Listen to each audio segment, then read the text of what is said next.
Olá, sejam muito bem-vindas ao meu podcast e hoje vou ter a minha segunda convidada, que nada mais nada menos que é um mulherão, um furacão, aquela mulher que me inspirou desde o primeiro momento, o primeiro instante, o primeiro minuto, o primeiro segundo que se cruzou na minha vida, que foi num evento ano passado. Ela simplesmente entrou no palco, daquele jeito maravilhoso, super feminina e falou bem assim: vocês vão me odiar pelo que eu vou falar agora, pela minha roupa, pelo meu cabelo, pelo meu jeito, mas no final vocês vão crescer minhas amigas. Eu falei: opa, para tudo! Eu já quero que ela seja minha amiga, eu já quero respirar o ar que ela respira, eu já quero conhecer esta mulher, eu já quero aprender tudo com ela, tudo. Porque aquelas palavras, para mim, eu inspirei poder, eu inspirei sabedoria, eu inspirei algo assim inacreditável. Eu falei: essa mulher um dia vai estar aqui comigo, sentada a tomar um café, uma aguinha aromatizada, qualquer coisa, mas eu preciso de conhecer ela. Portanto, recebam comigo Ana Carolina Lisboa. Claro. E quando eu te conheci, eu falei: uau, eu preciso de estar com ela. E nem foi por acaso, tu voltaste agora este ano. Sim. E estás aqui. Que honra! Muito feliz com Obrigada. o convite, poder conhecer a sua história, poder contribuir também com vocês e que a gente possa conversar e falar, né, e trazer essa mensagem do feminino que é tão importante, principalmente aqui para a Europa, Claro, sabe? sim. Eu sinto que até quando todas falavam: nossa, meu Deus, eu chorei, eu não sei, parece que você abriu uma torneira que existia em mim, não sei nem porquê. Eu acredito muito nisso, que é como se houvessem décadas, sabe, dessa torneira fechada. Claro. E não só das emoções, mas junto os talentos e o impulso de vida e tudo que precisa ser liberado, aberto e que as mulheres daqui precisam realmente soltar. Né? E eu sinto, Ana, que aqui em Portugal há muito essa prisão. Há muito medo do julgamento, que o outro fala, o que o pai fala, o que a mãe fala, etc, etc. E vocês brasileiros, à parte, eu já estou mais brasileira do que portuguesa, não é? Já é mais brasileira Eu já sou mais brasileira do que portuguesa, mas eu sinto essa dor, porque no final de contas eu sou portuguesa e eu sinto que aqui em Portugal ainda há muitas entraves, ainda há muito. Mas te confesso que quando você me chamou, como fala português, não havia mandado áudio, nada, eu olhei a foto, depois olhei o Instagram e falei: ok, ela é brasileira. Aí, depois de um tempo que eu fui ver que você era portuguesa. Então, é muito diferente e é muito bonito isso, o quanto a gente precisa aprender com vocês também, sobre posicionamento, sobre limites, sobre aprender a dizer não. E eu aprendi muito, muito, muito, muito. Eu falo que eu vim para Portugal e eu aprendi o que era um masculino saudável. Olha! Porque no Brasil nós não temos isso. Okay. No Brasil nós temos um ápice do feminino, que a gente fala que o feminino é o caos e o masculino é a ordem. E aqui nós temos o ápice da ordem e pouco caos. Sim. E lá temos o ápice do caos e pouca ordem. Okay. Que é essa questão, quando a gente vai olhar de uma questão sistêmica, psicológica, histórica, da própria colonização. Okay. Não é como se no Brasil nós tivéssemos um arquétipo coletivo, no inconsciente coletivo, da mulher sozinha. Que é a mãe, né? A terra mãe Brasil, que é a história que reflete no povo brasileiro, de muitas mulheres que ficam criando seus filhos sozinhas. E têm que trabalhar, e estão sozinhas, e cuidam de casa. Exatamente. E onde esse masculino não é presente, onde esse masculino não tem um centramento, muitas vezes, e que reflete na história da nossa própria colonização, né? Do masculino que foi... E que todo o passado que o Brasil tem de abusos com o feminino e tudo mais, e que ainda é presente. A nível inconsciente mudamos 500 anos, mas a coisa ainda continua ali, sabe? É como se fosse aquela energia ainda se mantém no país. Exatamente. É como, a gente chama isso, estou tentando ser de uma forma muito didática. Claro. Nós já entramos assim, nós já entramos assim. É um campo. É um campo de memórias, né? E que influenciam, porque os traumas que os nossos pais, avós, bisavós e até 7 gerações, Rafa. Caramba! Foi comprovado cientificamente. Mas nós lembramos? Não, nós não nos lembramos. Está tudo no campo energético. Exatamente. E também nas nossas células. Já foi comprovado que quando um bisavô, por exemplo, sofre um trauma, que pode ser o falecimento de alguém, a falência, uma mudança, guerra. Isso causa uma desmetilação no gene, que é, traduzindo, gente, a cobrinha do DNA tem fios de gordura que encapam. E quando existe um trauma, é como se aquela capa de gordura fosse, que eles chamam de desmetilada, que fosse corroída, o fio desencapa. E isso passa. Então, por exemplo, no Brasil, o DNA vai passar para outro, para outro. Então, às vezes, você pode ter, por exemplo, medo de aparecer nos stories. E eu já peguei várias mulheres assim. Nossa, eu tenho muito medo de aparecer, não consigo gravar e tal. Isso é muito mais comum aqui em Portugal. Super. Não consigo gravar, eu não consigo falar, eu não consigo me expor e quero muito, e elas querem aprender isso conosco. Sim. E aí a gente vai olhar para isso e nós vemos, por exemplo, mulheres, mães que foram reprimidas, avós que foram silenciadas. E aí a gente vai olhando esse trauma da não permissão de falar, que ainda que a pessoa mentalmente, e por isso que eu falo, não adianta você só mudar a sua mente, você precisa descobrir qual é o trauma do corpo, por isso a dança é tão importante. Nossa, que incrível! Porque enquanto você pode pensar, nossa, eu tenho que gravar, eu tenho que gravar, abre a tela, fica suando, suas mãos, treme, não sai nada de jeito. Não sai, porque o trauma ancestral, ele não tá na mente, ele tá no corpo. Sério? Então é como se o celular fosse um perigo, como se um palco fosse um perigo, porque ela vai sentir. A gente não herda só o nariz, a boca, o cabelo da nossa mãe, avó, bisavó. A gente herda também todas as sensações de corpo. Que incrível! É muito forte. Então eu vejo muito isso aqui. Tem essa ordem, que também a gente não herda só coisa ruim, herda coisas boas, que são os limites, o posicionamento, o aprender a dizer não, sem culpa, sem o corpo doer. Sim. Né? Aqui é não. Não. Somos grossos. Vocês acham que nós somos assim todos frios, mas somos diretos. Nós não somos grossos, somos diretos. Isso. E no Brasil nós temos uma memória diferente, que era, nós precisávamos encantar para sobreviver. Sim. Então é o índio, o negro, que era a memória do servir. Então dizer não pra gente era equivalente à morte. Porque se eu negasse um serviço, eu apanhava. Né? Sim. O índio, o bugre, o negro, né? Então a gente precisa agradar muito. E isso fica na memória. Então, por exemplo, tem alunas. Sim, é muito, muito, muito forte. Tem alunas no Brasil que eu preciso dar aulas para elas aprenderem a dizer não. E ficam meses, às vezes anos, e é difícil de sair. E é difícil. Não conseguem porque ficam a mesma sensação, sua frio, passa mal, dá dor de barriga, não consegue pôr limite. Elas sentem mesmo dor no corpo? Sentem dor no corpo. Que engraçado. Não, isto é assim. Vocês querem aprender mais sobre estas temáticas de... Como é que é o nome mesmo? Constelação familiar. Foi bom agora saiu direitinho. Eu só ouvi falar sobre constelação familiar o ano passado contigo. Olha só. Eu estava completamente sem entender nada do que é que poderia ser, mas a perceber o que é que aquilo era, porque no final das contas nós sentimos. Nós sentimos às vezes sensações, sentimentos, emoções que é quase como se não pertencessem a nós, porque nós dizemos assim, porquê que eu estou sentindo isso? Eu nunca tive nenhum trauma, porquê que eu estou travada? Porquê que eu não avanço com os meus sonhos? Porquê que eu não falo mais? Porquê que eu não me comunico, não me posiciono, ou isto ou aquilo?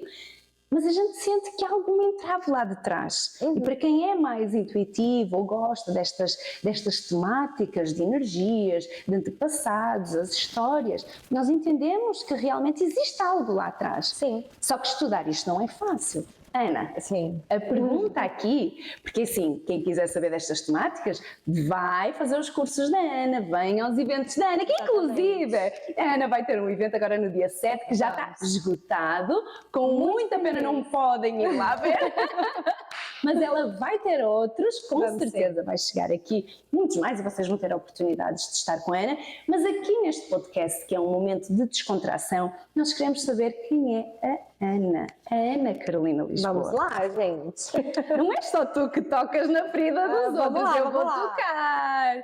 Primeiro assim, já que estamos a falar da tua temática, diz-me como é que tudo isto começou, Ana? Como é que tu te interessaste por estas temáticas, porque não é qualquer uma, não é? Tu tens que idade, Ana? Tenho 32. Tu és super nova! Imagina! 84 anos, a gente brinca que aquela senhorinha do Titanic, sabe? Que ela fala, já faz 84 anos. É eu na vida, assim, é tudo muito rápido, muito intenso. Como é que tu te interessaste pelas constelações familiares? Porque não é normal uma menina ainda, uma mulher tão jovem. Foi com 23 anos que eu comecei a entrar nesse ambiente, nesse mundo. Foi como se fosse um mundo paralelo mesmo, sabe? Eu fiz tudo muito nova e era, enfim, posso dizer que lá no Brasil chamamos de menina prodígio. É assim, muito rápido, muito nova. Sim. Mas na verdade, gente, prodígio não tinha nada, eu era exigida mesmo.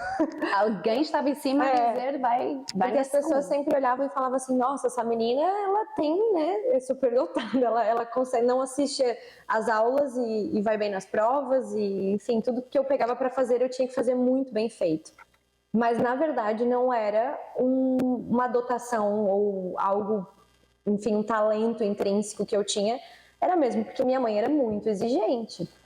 E eu tinha que fazer isso para sobreviver dentro de casa. Pra sobreviver dentro de casa. Essas eram as regras do meu sistema. Ou você serve e faz tudo muito bem, ou você não presta para nada. Então não existia um meio termo, assim.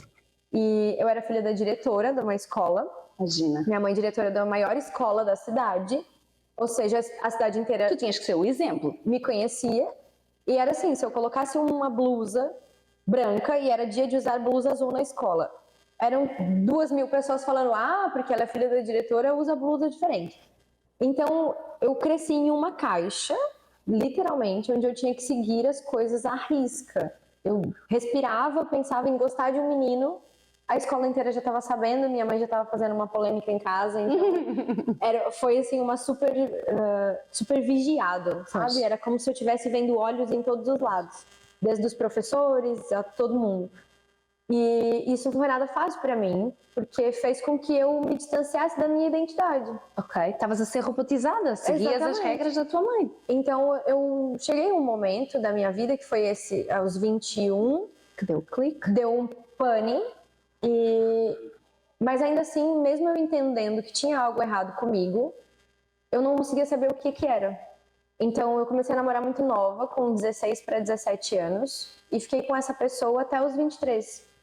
E foi meu primeiro namorado, e enfim... Foi a tua mãe que tinha escolhido? Não, eu mesma. Tu própria? Eu mesma, mas ela, depois dela não querer muitos. Então ela nenhum prestava, nenhum mas nada. Mas esse prestou? E esse prestou. Então acalmaste, né? Consegui, então, pelo era, menos. Ok, agora desse a família gosta, as pessoas gostam, e era muito isso, sabe? Porque tu vivias para agradar a família. Vivia, todo mundo. Eu vivia para agradar o mundo. Era isso. Eu precisava ser uma boa empresária, eu precisava ser uma boa advogada, uma boa menina, eu tinha que ter um corpo bonito e eu precisava fazer tudo muito bem. E fazer. Era esse o molde da minha cabeça. Fazer. Eu não podia descansar, não podia parar, não podia nada. Então, fiz muitos estágios na faculdade. Isso eu entrei na faculdade de Direito. E o movimento feminista sempre me chamou. Eu era muito, assim, intolerante a muitas coisas. E hoje eu vejo o porquê. E o porquê que muitas vezes a gente se identifica com esses movimentos. Era porque dentro de mim havia a minha alma que pedia por libertação de expressão, mas ao mesmo tempo toda a minha carcaça que precisava cumprir aquilo. E como eu não conseguia bater de frente com os meus pais e com a sociedade e com as pessoas que eu amava, eu colocava toda aquela raiva em movimentos. E é o que muitas vezes acontece, porque ou você olha para as pessoas que trocam a vida por grandes causas e grandes movimentos, muitas vezes elas não conseguem fazer isso dentro da sua própria casa. Sim. Então, como eu não conseguia fazer isso dentro da minha casa, eu reivindicava para o mundo. Sim. Eu queria salvar as mulheres, eu queria trabalhar com elas. Então, eu fazia... trabalhava em estágios voluntários, campanhas, ONGs. Era como se a cada mulher que eu desse voz e que eu desse liberdade... Era dar voz a ti. Eu dava voz a mim. Olha que lindo. É muito bonito, mas até um certo ponto. Porque não tem fim nunca. Porque você continua sendo a prisioneira E estás ali sempre a ajudar as outras, e tu vais ficando para trás, para trás, para Isso, trás. e aí isso vai adoecendo, porque você é como se você desse sua vida ao outro. E você nunca resolve o seu problema. Sim.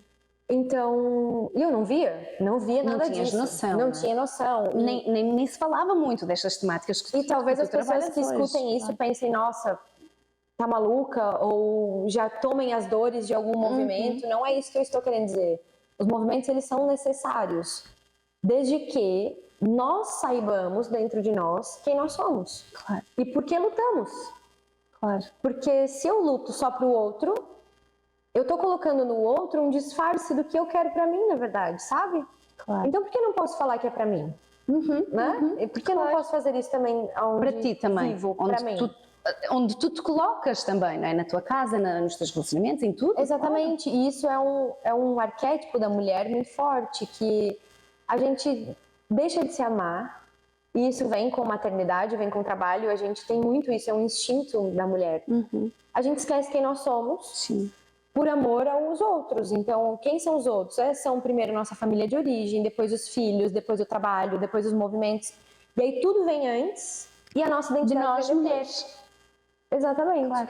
E aqui, aliás, Ana, desculpa, só uma pergunta, a ver se tu me consegues ajudar. Por isso que muitas das vezes a mulher, por exemplo, quando tem filhos, tem casamento e etc., e num momento até se separa, e após um final, um término de casamento, ela se revoluciona, se reivindica, ou porque aquele casamento talvez a aprisionasse demais, ou tirava-lhe a voz, etc. E ela sente necessidade de explodir, só que também pode ser um pouco aquilo que estavas a falar, ela quer ajudar as outras, enquanto não se salvou ela mesma dela própria. Exatamente. Não é? É totalmente esse movimento.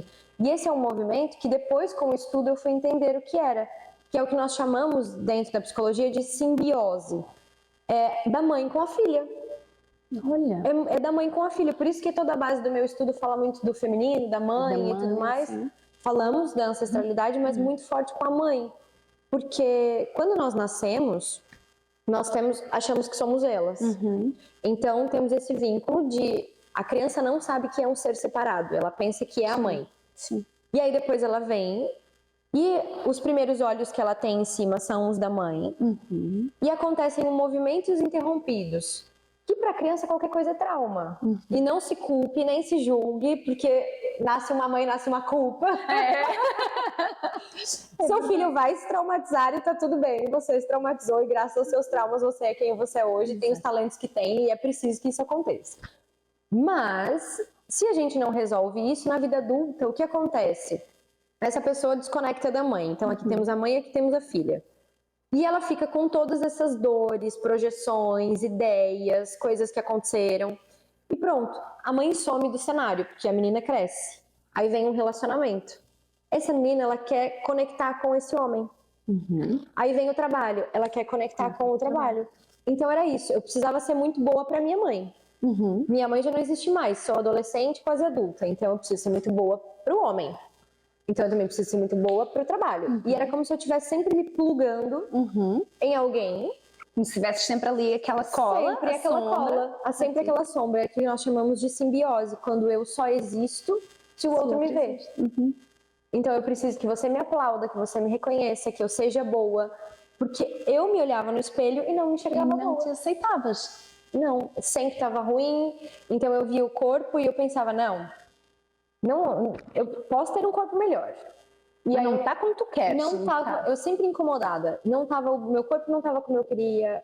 Eu não podia parar, eu tava sempre tendo que fazer algo, porque quando eu fazia, alguém me elogiava, logo E se tu tivesses a descansar um tempo para ti, tu já te sentias culpada por isso, não podias ter tempo para ti. Isso, gente, workaholic. Eu vivia para trabalhar. E era isso.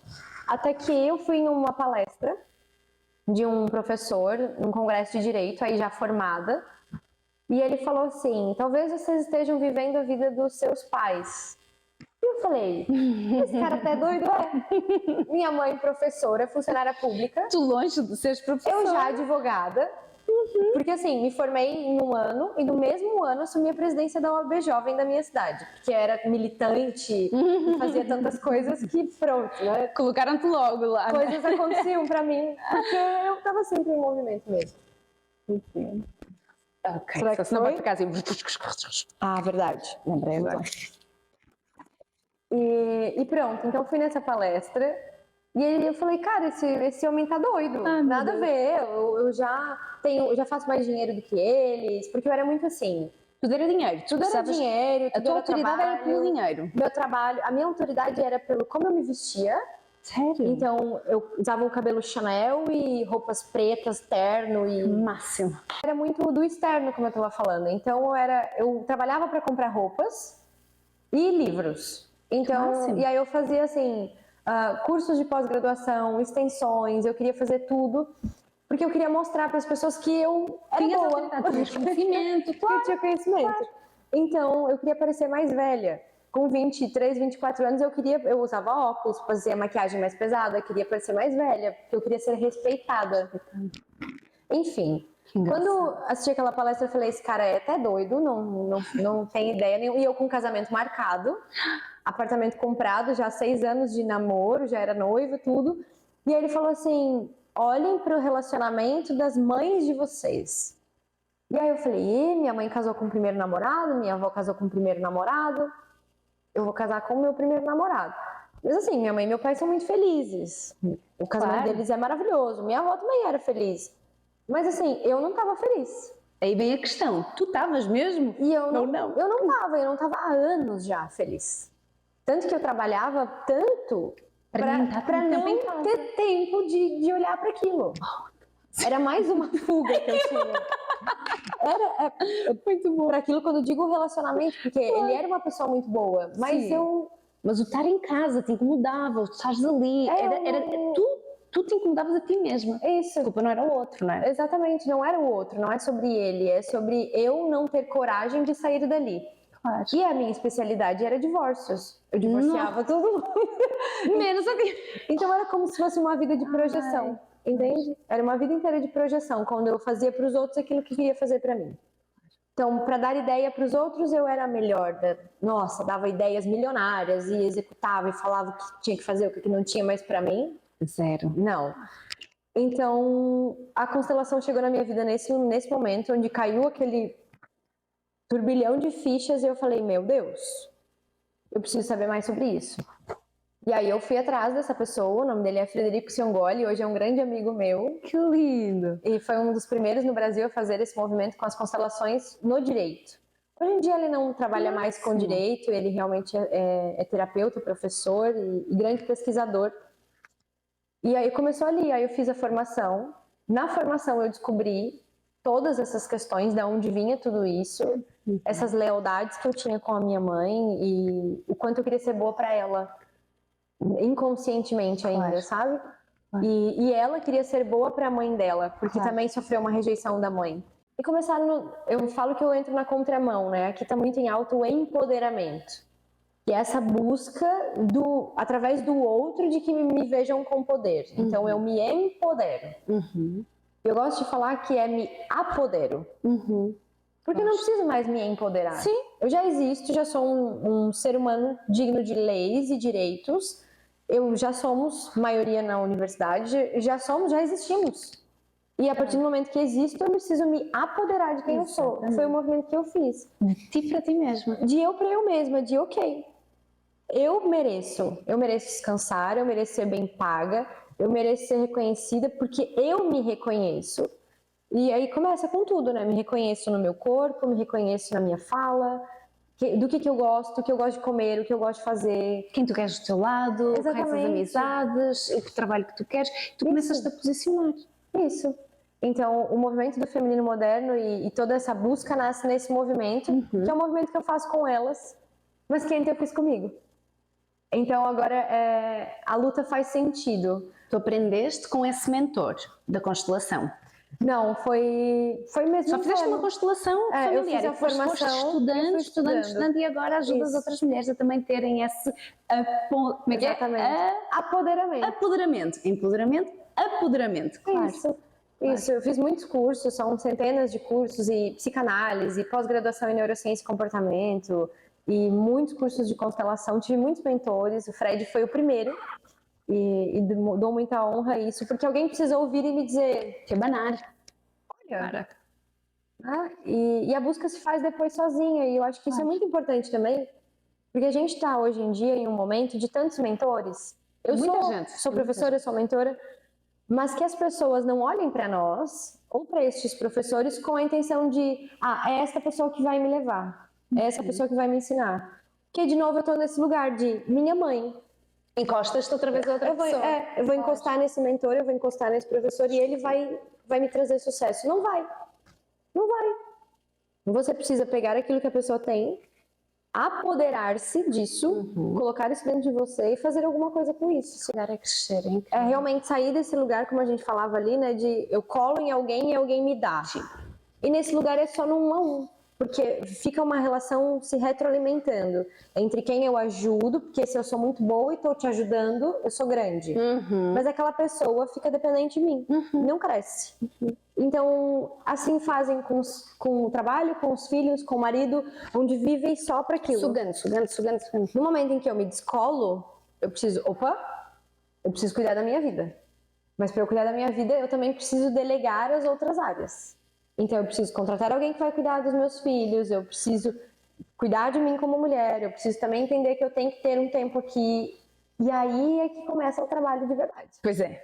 De crescimento, sabe? Sim. E de não termos a culpa, porque depois vem aquele sentimento de culpa, eu não posso parar, não posso ter tempo para relaxar, porque eu tenho filhos, porque eu tenho casa, eu tenho trabalho, eu tenho carreira, eu tenho isto, tenho aquilo, não, parar não é para mim, não, ficar descansada, a tomar um vinho, imagina nós as duas aqui, vamos descansar, vamos para um sofá, vamos tomar um vinho, a gente se sente culpada, porquê, Ana, não é? A gente aprende isso nos teus cursos. Aprende, a gente trabalha muito isso, é porque na verdade não é culpa, você não tem culpa de descansar, você tem medo de ser mal vista.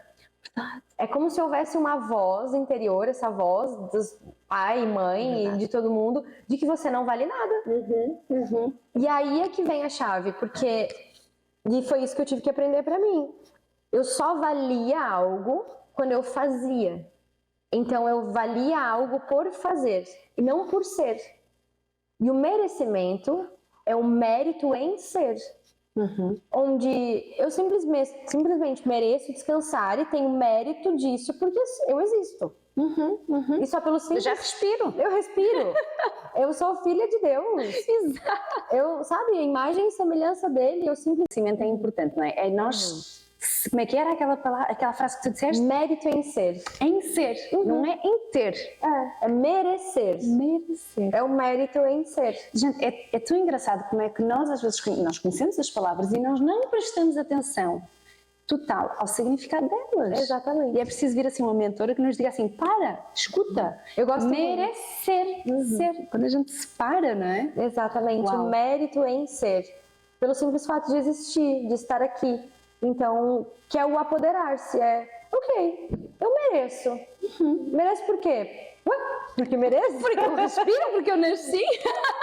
Porque sou boa no que faço, porque sei quem eu sou, porque... Vocês estão a ver porque que eu disse? Eu precisava desta mulher na minha vida, porque eu gosto mesmo do que ela fala, eu gosto do poder que ela transmite. Uma mulher é quando ela sabe que existe, que tem os conhecimentos todos, mas que quer esticar a mão para outras mulheres e trazer para junto com esses ensinamentos, com mentorias, com workshops, com o que quer que seja. E isso é o que te traz mais poder e é aquilo que te faz mais interessante. É isso, é tu esticares a mão, é tu seres essa pessoa que realmente tem vontade de ajudar os outros, sendo que agora já te ajudas a ti mesma. Exatamente, essa é a diferença.